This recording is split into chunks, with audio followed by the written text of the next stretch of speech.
열심히 기도해야 되겠습니다. 오늘은 말씀은 본 그대로 오시리라. 우리 기독교 복음의 핵심은 예수님께서 육신의 입을 몸을 입고 이 땅에 오셨다.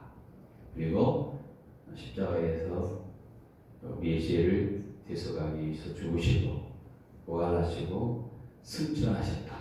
그리고 이 땅에 다시 예수님이 재림하신다. 그게 바로 최후의 승리의 날이다 라고 하는 것이 기독교 복음 전체의 골자입니다. 적어도 사도행전을 읽으면서 사도행전적인 신앙 고백을 하는 사람들은 예수님의 십자가와 그리고 부활 그리고 예수님의 재림에 대해서 우리가 믿는 것입니다. 오늘 말씀 사도행전 1장 9절에 이렇게 그렇게 시작해 보십니다. 말씀을 마치시고 그들이 보는데 올려가시니 구름이 그들 가운데여 그를 가리어 보이지 않게 하더라. 여기 보니까 성경에 아주 중요한 단어 나옵니다. 올려져 가시니, 올려져 가셨다. 예수님이 올려져 가셨다. 올라가셨다가 아닙니다. 승천 기사를 예수님의 승천 기사를 다룰 때에 누군가에 의해서 올려져 가셨다라고 하는 수동태를 쓰고 있습니다. 예수님이 승천하실 때 스스로 그냥 올라가신 게 아니고 누군가에 의해서 올려져 가셨다라고 하는 이런 묘사를 하고 있습니다. 우리가 예수님의 이 탄생 기록 그리고 예수님께서 부활하신 그 기록 그리고 예수님이 승천하신 이 기록 전부 다 예수님 혼자서 스스로 일어나는 것이 아니었다는 겁니다. 예수님의 그 모든 일생은 전부 다 독자적으로 자의적으로 주도적인 그런 사건이 아니고 철저히 하나님의 뜻을 이루고 하나님에 의해서 이루어진 그런 사건인 것을 우리가 보게 됩니다. 탄생 사건도 마찬가지죠. 예수님 탄생하실 것을 미리 예언하셨죠. 십자가에 죽을 것도 그리고 부활하실 것도 승천할 것도 전부 다 독자적인 게 아니고 하나님에 의해서 이루어졌던 사건인 것을 우리가 생각해 볼 수 있습니다. 우리가 여기서 그리스도인의 삶의 원칙인가를 우리가 무엇인가를 배우게 됩니다. 내가 결정하고 내가 선택하고 내가 일을 하고 내가 살아가는 것 같은 그런 생각이 들지만 결국은 우리의 모든 삶은 하나님의 손에 의해서 하나님의 손에 붙들려서 우리가 살아가고 있다라고 하는 사실을 우리가 깨닫게 됩니다. 11절에 보니까 이르되 갈릴리 사람들아 어찌하여 하늘을 쳐다보느냐 너희 가운데 하늘로 올리신 이 예수님은 하늘로 가심을 본 그대로 오시리라.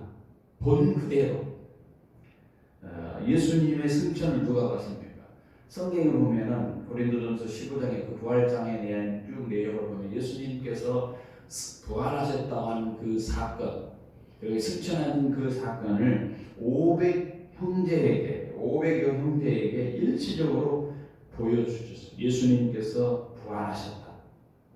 예수님의 승천하신 이 사건을 다 보았다는 거죠. 누가복음 24장 51절에서도 축복하실 때 그들을 떠나 하늘로 올려지시니 예수님의 승천 기사를 거기서 기록하고 있습니다. 사도행전 우리가 1장 9절에서 마찬가지로 말씀을 마치시고 그들이 보는 데서 올려가시니 구름이 그를 가리어 보이지 않게 되었다. 성경에 묘사되어 있는 예수 그리스도께서 하늘로 올려주셨다. 우리 성경은 올려주셨다. 마치 인공위성이 우주선이 이렇게 하늘로 쭉 올라가는 것처럼 하늘로 올라가게 되셨다. 그렇게 짐작할 수가 있습니다. 그러나 이 승천 기사를 보면서 우리가 깊이 생각해야 될 게 있어요. 그건 뭐냐면은 예수님의 승천은 하나님과의 관계적인 측면에서 우리가 보라는 거죠. 그게 뭐냐? 예수 그리스도가 승천했다는 것은 그가 하나님과 같은 위치에 올려지셨다고 하는 그런 의미가 있습니다. 올라가셨다. 하나님이 되셨다. 하나님과 같은 위치에 올려 하셨다라는 것을 보여주는데 더 큰 의미가 있다는 것입니다. 다른 말로 하면은 예수님은 단순히 인간이 아니다. 예수님 자체가 하나님이셨다라는 것을 말씀한다는 것입니다. 이것이 굉장히 중요합니다. 우리가 예수님을 누구로 믿고 있느냐? 인간 석가나 인간 무슨 공자나 맹자 정도로 믿고 있느냐? 예수님은 그냥 단순히 인간이 아니었다라는 거예요. 그는 사흘 만에 부활한 그 예수는 단순히 인간이 아니고 하나님이셨다라고 하는 것을 선포하는 내용이 바로 이 부활 사건, 이 승천 사건, 그것이 바로 구원 사건과 연결되어진 사건인 것을 우리에게 묘사를 해주고 있는 것입니다. 그런데 어떻게 하시겠다? 성경에는 본 그대로 오시리라. 본 그대로. 제자들이 봤습니다. 많은 500명 형제들이 봤습니다. 그 당시 예수님의 모든 그 부활과 승천을 목격한 사람이 많이 있습니다. 초림 사건이 예수님께서 이 땅에 오신 사건, 이 땅에 오셔서 십자가에 죽으시고 부활하신 그 사건, 승천하신 그 사건이 예를 들면 우리들 향해서 시험지를 나눠주는 사건이라고 생각해요. 시험지. 재림 사건은 뭐냐? 그 시험지를 걷어서 채점하는 사건이라고 생각합니다. 우리가 예수님이 땅에 오셔서 우리에게 시험지를 나눠 너 이렇게 살아라. 예수님이 재림하는 것은 그 시험지를 보고 채점하고 그 결과에 대해서 평가를 하는 그런 사건이라고 생각하면 됩니다. 예수님께서 재림하셔서 우리의 삶의 모든 것을 점검하시는데 우리의 행한 대로 채점을 분명히 하실 것입니다. 여기에 대해서 우리가 가져야 될 태도는 여기에 대한 답이 뭘까요? 그것은 바로 우리가 숙제를 내주고 그 숙제의 시험지에 답할 수 있도록 열심히 연구하고 공부하고 답안을 쓰고 그 숙제를 완성하는 것입니다. 예수님께서 왜 숙제를 내셨습니까? 선생님이 왜 숙제를 내주는 거예요? 다시 보면 선생님들은 아이들이 그 숙제 문제를 푸는 것을 통해서 숙제하는 것을 통해서 성장하도록 하기 위함입니다. 숙제가 좀 쉽게 씁니까? 좀 어렵게 씁니까? 숙제는 좀 쉬운 게 아니에요. 좀 어려운 것이 나옵니다. 왜 그럴까? 그것을 푸는 것을 통해서 그 숙제가 약간 버거운 그런 것을 푸는 것을 통해서 조금 이해하고 더 나은 단계로 나가게 하기 위한 것이라는 겁니다. 마찬가지로 우리가 이 세상에 살아가는 것 숙제를 푸는 것 같이 어렵습니다. 예수를 믿는다 해서 모든 문제가 다 설설설 풀어지는 거 아니에요. 우리가 예수 믿는 이 삶이 세상에서 어쩌면 조금 더 어려운 시험처럼 여겨질 수 있습니다. 숙제할 때 많이 힘들 수 있습니다. 우리가 예수를 믿고 살아가는 것 그렇지만 내 성장을 위해서 내가 숙제를 받았다고 생각하고 그 숙제를 열심히 풀어야 되겠죠. 왜냐? 예수님께서 다시 오실 때 뭐하러 오시냐? 그 숙제를 점검하고 채점하기 위해서 평가하기 위해서 반드시 오기 때문에 그렇습니다. 오늘 본문에 보니까 본 그대로 오리라 오실 겁니다. 예수님의 재림에 대해서 세 가지 관점이 있습니다. 정말 예수님이 다시 오실까? 사람들은 정말 예수님이 다시 오실까 궁금해합니다. 예수를 믿으면서 신앙생활을 하면서 예수님이 오실까에 대해서 별로 기대하지 않고 있는 사람들이 있습니다. 왜냐하면 지금까지 계속 내가 보고한 사건은 예수님이 오셨던 사건이 별로 없었기 때문에. 근데 성경은 누누이 예수님께서 오신다 얘기합니다. 오늘 본문도 본 그대로 오신다라고 말합니다. 어느 누구도 어떤 종교 창시자도 다시 온다 말한 적이 없습니다. 인간은 모두 다 죽어서 무덤에 갇혔을 뿐 아무도 부활하여 승천하기 하는 그런 사건이 없었기 때문에 그 사실에 대해서 정말 오실까? 그렇게 의문을 갖습니다. 그런데 예수님께서 분명히 오신다고 말씀하셨습니다. 예수님께서 다시 오시는 것이 확실할까요? 분명히 오신다는 것을 우리가 인식할 필요가 있습니다. 다시 오시는 예수님의 그 오신 것을 기억하면서 우리는 매일매일 긴장하면서 살아가야 돼요. 숙제를 풀면서 살아가야 됩니다. 이게 바로 예수님께서 처음에 오셔서 우리에게 구원을 이루시고 재림하신다고 하는 약속을 주신 이유입니다. 오늘 본문 11절에 보니까 갈릴리 사람들아 어찌하여 서서 하늘을 쳐다보느냐? 너희 가운데 하늘로 올려주신 이 예수는 하늘로 가심을 본 그대로 오시리라. 예수님은 저를 반드시 다시 오신다 라고 말씀합니다. 신약 성경의 사복음서에 이어지는 이 사도행전, 우리가 또 바울이 쓴 서신들을 쭉 보면은요, 다 예수님께서 부활하시고 승천하시고 오신다라고 약속이 되어 있습니다. 고린도후서 15장 23절에 그러나 각각 자기 차례대로 되리니 먼저는 첫 열매인 그리스도여 가하면은 그가 강림하실 때에 그리스도에 속한 사람이라. 강림하신다. 예수님이 먼저 부활하셨지만 다시 승천하셔서 이제 다시 재림하실 때 우리도 마찬가지로 주님 앞에 속한 자들은 그때 다시 부활의 첫 열매처럼 그런 복을 누리게 되는 것이죠. 예수님은 이처럼 반드시 오신다는 겁니다. 데살로니가전서 1장 6절에도 다시 오실 예수님에 대해서 증거합니다. 죽은 자들 가운데서 다시 살리신 그의 아들이 하늘로부터 강림하실 것을 너희가 어떻게 기다려야 하는지 말하는지, 이는 장래의 노하심에서 우리를 건지시는 예수라. 사도 바울이 쓴 히브리서에도 마찬가지로 히브리서 10장 37절에 잠시 잠깐 후에는 그가 오실 것이다. 잠시 잠깐 후면 그가 오실 것이다 말씀. 잠시 잠깐 후면 그가 지체하지 아니하리라. 잠시 잠깐 후면 오시는데 지체하지 않겠다. 야고보에서 마찬가지로 야고보서 이후에 베드로서 쓴 베드로서에 보면은 베드로, 우리 성경 한번 찾아볼 거예요. 긴 자리인데 읽어보시다. 베드로 후서 3장의 말씀. 성경 베드로후서 3장 한번 찾아보시죠. 베드로후서 3장 3절부터 13절까지 긴 성경 구절인데요. 같이 한번 찾아보시죠. 386쪽에 있습니다. 이 말씀이 아주 굉장히 그 재림에 관련된 말씀이기 때문에 특별히 찾아봅니다. 예수님이 정말 오실까? 같이 읽습니다. 3장 3절부터 베드로서 3장 3절부터 13절까지 읽습니다. 시작. 먼저 이것을 알지니 말세에 조롱하는 자들이 와서 자기의 종욕을 따라 행하며 조롱하여 이르되 주께서 강림하신다는 약속이 어디 있느냐? 조상들이 잔 후로부터 만물이 처음 창조될 때와 같이 그냥 있다 하니 이는 하늘이 예적부터 있는 것과 땅이 물에서 나와 물로 성립된 것도 하나님의 말씀으로 된 것을 그들이 일부러 잊으려 함이로다. 이로 말미암아 그때의 세상은 물이 넘침으로 멸망하였으되 이제 하늘과 땅은 그 동일한 말씀으로 불사르기 위하여 보호하신 바 되어 경건하지 아니하는 사람들의 심판과 멸망의 때까지 보존하여 주신 것이니라.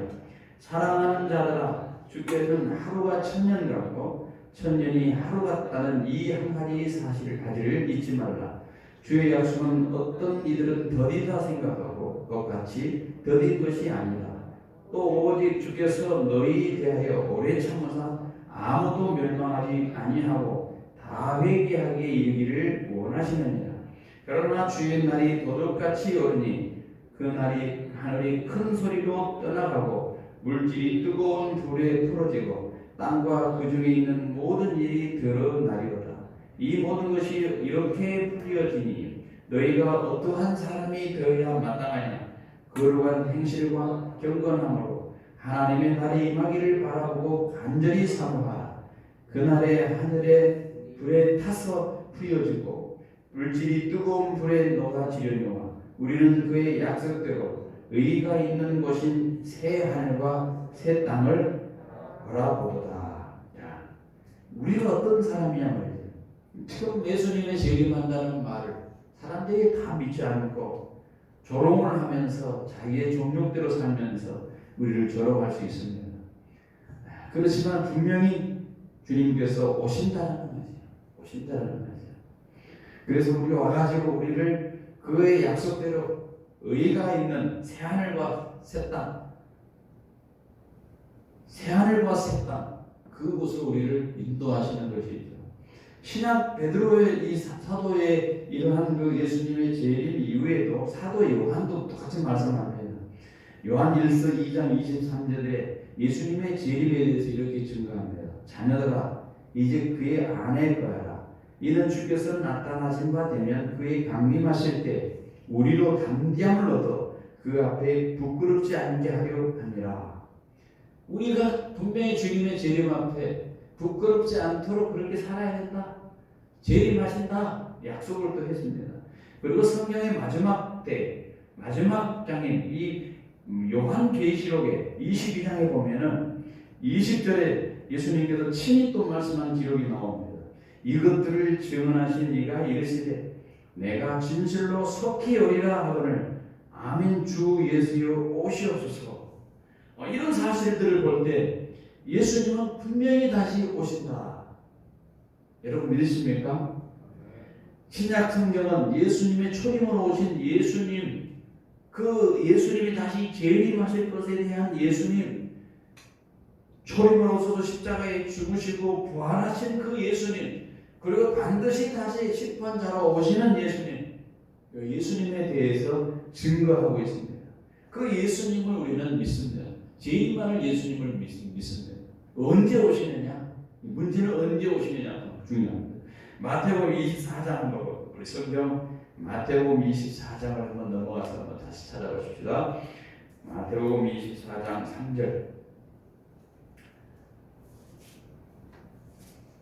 3절부터 6절을 같이 읽습니다.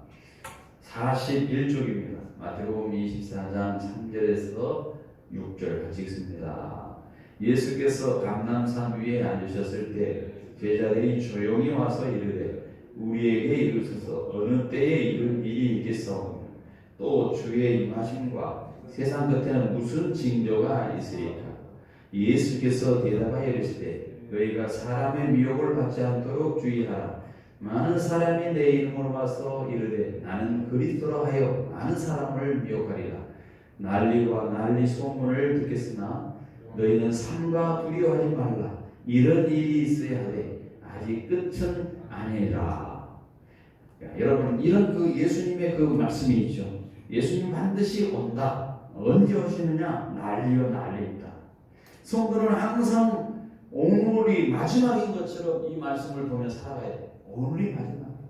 예수님 오신다는 거예요. 언제?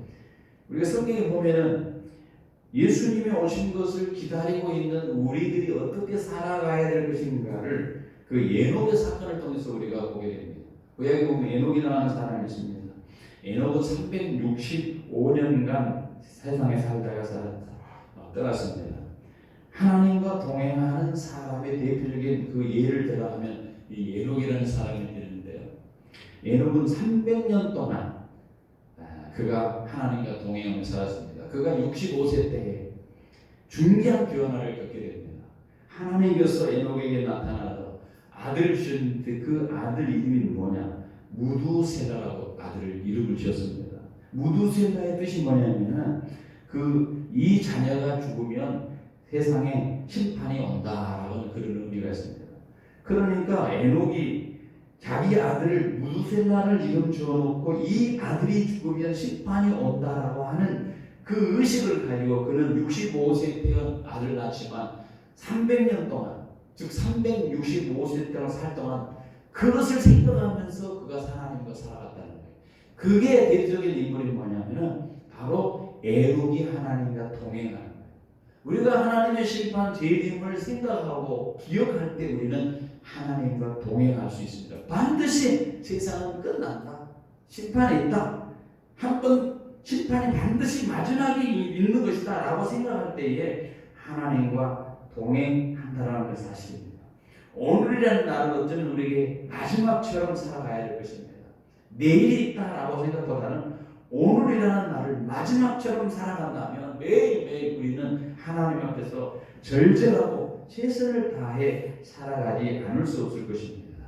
왜? 우리는 매일매일 심판이 올 것처럼 살기 때문에 그렇습니다. 예수님이 나를 안 가르치는 이유가 있습니다. 예수님께서 언제 몇월 며칠날 내가 재림한다 나를 안 가르친 이유가 있습니다. 만약에 인간에게 그 날을 가르쳐준다면 인간은 죄성이 있어가지고 그 날을 기억을 하면서 세상에 방탕하게 살 겁니다. 그리고 그 날이 다가올 그쯤에 돌이켜서 예수를 믿겠다고 그런 생각을 가질 수 있습니다. 가끔 전도하다 보면 그러죠. 에이, 아직 뭐 좀 내가 바쁘고 여러 가지 일이 있고, 아직 뭐 내가 좀 할 일이 너무 많이 있으니까 다 하고, 그때 나는 예수 믿겠다. 그때 나는 이제 천국 가겠다. 이렇게 생각하는 사람이었습니다. 그러나 그 날을 알지 못하면 호련히 임할 수 있기 때문에 그렇습니다.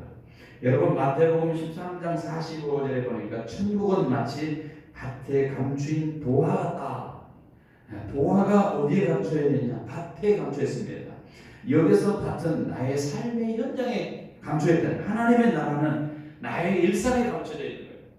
그래서 우리는 매일매일 나의 삶에서 그 도화, 그 하나님의 나라를 발견하고 그 하나님의 나라를 살아가는 겁니다. 마태복음의 24장에도 역시 마찬가지로 이렇게 표현하고 있습니다. 세상에 끝날에는 무슨 일이 있겠습니까? 난리와 난리, 소문을 듣겠으나 너희가 삼가 두려워하지 말아라. 이런 일이 있어야 하되 아직 끝이 아니니라. 민족이 민족을, 나라가 나라를 대적하여 일어나겠고 곳곳에 기근과 지진이 있으리니 이 모든 것은 재난의 시작입니다. 여러분 무슨 생각을 하십니까? 얼마나 기후 때문에 얼마나 많은 사람들이 막 그 종말의 징조를 보는 것 같지 않습니까? 그렇죠? 여러분 말세는요. 근데요, 예수님께서 오셔서 십자가에 죽으신 데부터 말세가 시작돼. 지금까지 말세. 말세다. 요즘 말은 말세지말이다. 말세지말이다. 세상에 이런 것들이 어디 있어? 말세지말이지. 이렇게 말을 합니다. 분명히 예수님은 마지막 때 오실 것입니다. 그런데 그 때와 시간은 정확하게 알려주지 않으셨습니다. 안다고 하면 탈이 납니다. 그 때와 시간을 정확하게 안다라고 하는 사람들이 탈이 난 거예요. 1999년 몇월 며칠날 이렇게 또 재림한다고 해가지고 그 날을 기다리면서 흰옷을 입고 집합했던 그런 무리들이 있었습니다. 이게 다 그 날을 안다고 하는 사람들은 이단이었습니다. 우리는 아는 것에 관심이 있는 것이 아니고 알려고 하는 것에 관심이 있는 것이 아니라 정말로 주님께서 오신다는 사실에 우리는 관심을 두게 됩니다. 제자들의 질문에 예수님께서 이렇게 대답합니다. 7절에 보면, 오늘 보면 7절에 보면 때와 시기는 아버지께서 자기의 권한에 두었으니 너희가 알 바 아니요. 너희가 알 바 아니요라는, 우리가 몰라도 된다는 말이에요. 굳이 알라 하지 말라는 겁니다. 때와 시기에 대해서 우리 성경에 보면 이 단어를요, 크로노스, 때는 크로노스, 긴 시간을 의미합니다. 그 다음에 시기라고 하는 말은 카이로스라는 단어를 써, 짧은 시간. 하나님께서 이 때와 시기에 대해서 우리에게 자기의 권한이 되었기 때문에 우리는 그걸 알 필요가 없다는 겁니다. 그러나 우리가 짐작을 할 수는 있죠. 우리가 짐작을 어떻게 합니까? 분명히 날이 지나고 시간이 지나고 하면 징조들을 보면 마지막 때가 다가왔구나. 사람도 그렇잖아요. 자기 몸이 세어지고 병들도 지고요, 아프고 그러면 내가 점점점 나의 인간 개인의 시간이 다가오고 있구나. 내 개인의 카이로스 시간이 다가오구나. 어쩔 수 없는 시간, 하나님께서 오라가면 갈 시간, 그 시간이 다가오고 있다는 것은 짐작은 하잖아요. 예측은 하잖아요. 그렇지만 정확하게 날짜는 모릅니다. 하나님의 권한에 두었기 때문에. 마태복음 24장 36절에 그러나 그 날과 그때는 아무도 모르나 하늘의 천사들도 아들도 모르고 오직 아버지만 아시느니라. 이 신분 신비입니다. 이게 신비예요. 안 가르쳐 줬어요. 그래서 세상 마지막 때 다시 오실 날만 우리에게 다시 오신다라고 하는 사실만 얘기했지, 그 진정을 보여주었지 날짜는 안 알려줬어요. 때와 기한은 아무도 모릅니다. 하나님 아버지만 안다고 했습니다. 그럼 우리는 우리의 생각할 때 정해놓고 하나님이 여기에 맞춰달라고 우리에게 오길 수는 없습니다. 하나님의 시계에 우리의 시간표를 맞춰야 돼요. 하나님의 때에. 그런데 예수님께서 언제 오실지 모른다는, 아무도 모른다. 예수님 오시긴 오는데 아무도 모르겠다. 마태복음 24장 7절에 민족이 민족을, 나라가 나라를 대적하여 일어나겠고 곳곳에 기근과 지진이 있으리니. 세상에서 보세요. 얼마나 전쟁도 일어나기를, 요즘 전쟁 발발할 징조가 더 많잖아요. 그렇죠? 나라가 나라를 대적하고 기근이 일어나고 지진이 일어났습니다. 뭐 기후 변화에 따라서 큰 재앙들이 많아요. 전쟁, 홍수, 가뭄, 기근, 지진. 사람들이 이런 재난을 볼 때 생각을 어디에다 두냐면 시기에 초점을 두죠. 시기, 언제 때가 그때인가 하고 초점을 둔다는 거예요. 그런데 이 재난에 대한 묘사, 이런 징조에 대한 묘사는 사실 그 깊은 영적인 의미는 무엇에 있냐면은 이 땅이, 이 우리가 살아가는 이곳이 영원한 것이 아니다라는 것을 말하는 겁니다. 무슨 말 이해가 됩니까? 이 재난들을 보고 생각해라. 이 기근들, 이 전쟁을 보고 생각을 해라. 이것들은 영원한 곳이 아니야. 영원한 곳이 있단다. 거기에다 주의하라고 하는 그런 메시지가 있다는 것입니다. 어떤 사람들은 때를 나면 나쁜 짓을 하다가 딱 멈추고 회개하면 되겠지라고 생각을 합니다. 그렇지 않습니다. 우리는 늘 깨어서 준비하고 있어야 됩니다. 우리 개인의 종말이 오늘 올지 내일 올지 몰라요. 나한테 하나님의 그 카이오스에 내가 언제 당할지 모르는 거예요. 하나님의 부름은 그날이 나의 가는 날이에요. 그거 알지 못합니다. 지금 이 순간이 될지 아니면 몇 년 후가 될지 몇십 년 후가 될지 알지 못하지만 우리는 늘 하나님의 백성으로서 그 때를 생각하면서 긴장감을 가지고 살아요. 잊어버리지 아니하고 긴장을 해야 된다. 여러분 마태복음에 보면은 종말에 대한 비유가 마태복음 25장에 나오잖아요. 여기 보면 세 가지 비유가 나옵니다. 처음에 열처녀 비유가 나오죠. 지혜로운 열처 다섯 처녀와 미련한 다섯 처녀. 지혜로운 다섯 처녀는 열심히 등불을 준비하고 기름도 준비합니다. 미련한 다섯 처녀는 등불을 준비해주면 여분의 기름을 준비하자. 신랑을 맞으러 나오라 할 때 이 다섯 처녀는 지혜로운 다섯 처녀는 등불을 들고 나가는데 기름이 준비하지 아니한 다섯 처녀는 잠자다가 그냥 나가도 맞이할 수 없는 그 지경에 이르는 묘사를 해주고 있습니다. 마지막 때도 반드시 그럴 사람이 있다는 거예요. 어떤 사람은 데려감을 당하고 어떤 사람을 버림을 당하는, 똑같은 이불을 펴고 잠을 자는데 어떤 아내는 데려감을 당하고 어떤 남편은 버려줌을 당하고 그 날이 반드시 있을 거라는 것을 보여주고 있는 겁니다. 거기 보면 또 달란트 비유가 나옵니다.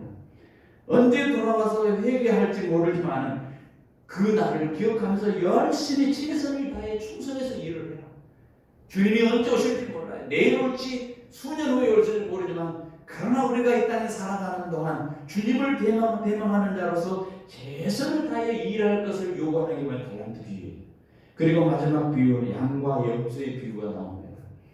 인자이신 예수님께서 영광 가운데 천사들과 함께 오실 때에 그 영광의 보호자에 앉아서 양과 염소, 믿는 자와 믿지 아니하는 자를 구별하는 날이 반드시 올 것이라 라고 하는 그 종말에 대한 그러한 비유가 나옵니다. 거기서 지점은 뭐냐? 반드시 오신다는 거예요. 예수님은 다시 반드시 오신다. 그러나 우리는 그 때와 시간을 정확하게 잘 모릅니다. 그러나 우리와 때와 우리의 시간은 정확하게 모르지만 언젠가 주님께서 오신다라고 하는 긴장감을 가지고 최선을 다하는 거예요. 열처녀처럼 다섯처럼 최선을 다해 준비하고 달란트를 가지고 온 사람, 열심히 수고하여 예수를 사람들 두세 달러 세 달란트를 남겼던 그 가진 종들처럼 열심히 일하는 것이고, 반드시 양과 염소를 나누듯이 반드시 주님께서 나누기 때문에 그 일을 위해서 준비하라고 하는 메시지가 반드시 그러한 비유 속에 있는 것입니다.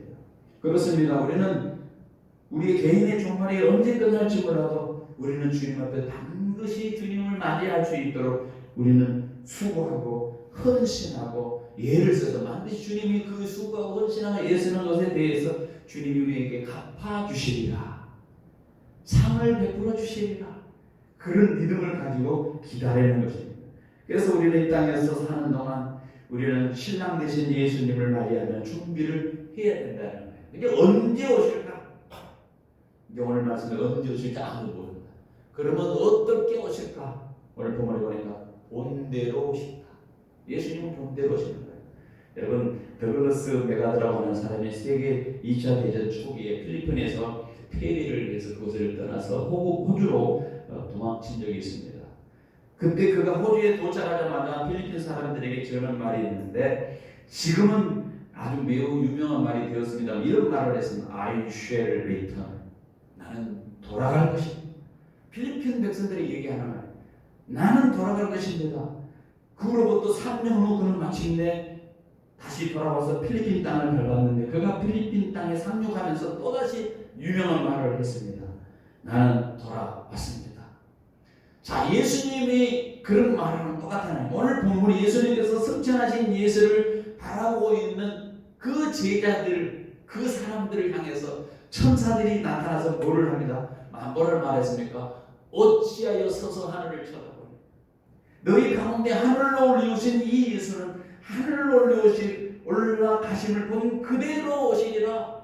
그대로 오시리라. 마치 메가다가 필리핀을 떠나면서 I shall return라고 하는 것처럼 내가 다시 돌아올게 한 것처럼 본 그대로 주님께서 오신다 하는 약속을 하고 있는 것입니다. 그렇습니다. 예수님은 다시 오시겠다고 약속을 했어요. 우리가 신앙생활을 하다 보면 이런 것에 대해 약해집니다. 시간들이 오래되고 많은 시간들을 보면 그날이 그날인 것 같아서 긴장감이 오고 예수님이 재림하실까 생각을 안 합니다. 그런데 오늘 본문 10절에 보니까 올라가실 때 제자들에게 자세히 하늘을 쳐다보고 있는데 흰옷 입은 두 사람이 그들 곁에 서서 승천하실 때 제자들이 하늘을 쳐다보고 있었다는 거예요. 그런데 그 천사들이 이르되 갈릴리 사람들아 어찌하여 서서 하늘만 쳐다보고 있느냐? 하늘을 보고 있지 말고 다시 오실 예수님, 그분이 말씀하신 삶을 살아가는 그런 그 내용이 그 속에 숨어 있는 거예요.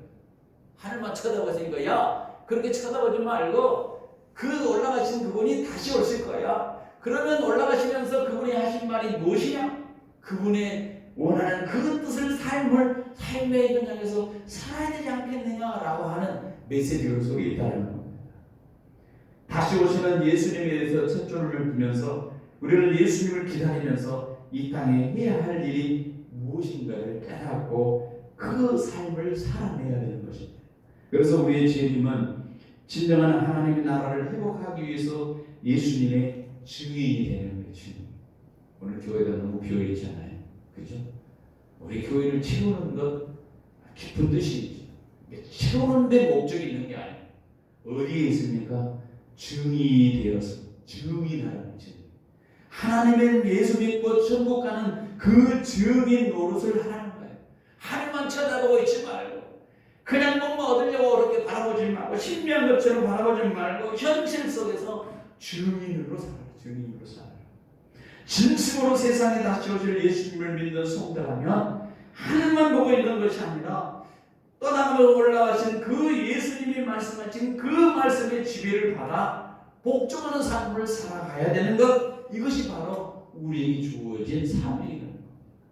사랑하는 성도 여러분, 그럼 우리는 현실 세계를 무시하기 위해서 아무것도 하지 않거나 반대로 현실 세계를 너무 중요해서 현실 세계만 집중하는 것이 아니라 우리는 다시 오실 예수님을 이 현실 속에서 기다리는 겁니다. 그러면서 우리의 가정, 내 삶의 터전, 직장, 그리고 내 이웃에게 하나님께서 우리에게 주신, 주님께서 우리에게 주신 그 말씀대로 증인의 삶을 살아가는 거예요. 이게 뭐냐? 재림을 사는 성도의 자세라는 것입니다.